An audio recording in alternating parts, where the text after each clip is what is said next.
understanding see if the child can do the activity without help គេឲ្យយើង check understanding កុមារមានន័យថា check ការយល់ដឹង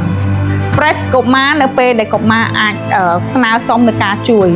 ហើយយើងអាចប្រើកាយវិការឬក៏រូបភាពនៅក្នុងការជួយអញ្ចឹងនៅក្នុងចំណុចនេះដើម្បីជួយកុមារឲ្យមាន receptive language ខ្ពស់ស្រួលបំផុតប្រើហើយត្រូវតែបញ្ចប់ការងារនឹងជាមួយគាត់ឧទាហរណ៍កូនប្រើគាត់ទៅយកអាវពោងលើកទី3គឺយើងដឹកដៃគាត់ហើយបន្ទាប់មកទៅយកអាវពោងនឹងមកដោយសារពាក្យអាវពោងប្រហែលជាគាត់អត់យល់អត់ដឹងស្អែកឡើងឬក៏ទឹកក្រោយគាត់មកទៀតទៅយកអាវពោងយើងឆែកមើលថាតើគាត់អាចទៅយកអាវពោងដែលយើងទៅបញ្ចប់មួយគាត់លើកមុនបានអត់បើគាត់យកយើងបានគឺ understanding គាត់មានក្នុង receptive language ការប្រើបជាចេញពីមាត់យើងត្រូវតែបញ្ចប់យល់ណាគ្រូនិយាយណាបើអត់ចប់ប្រើគាត់អត់ចប់គឺអ្នកទាំងអស់គ្នាអត់ជោគជ័យនៅលើ receptive language ទេ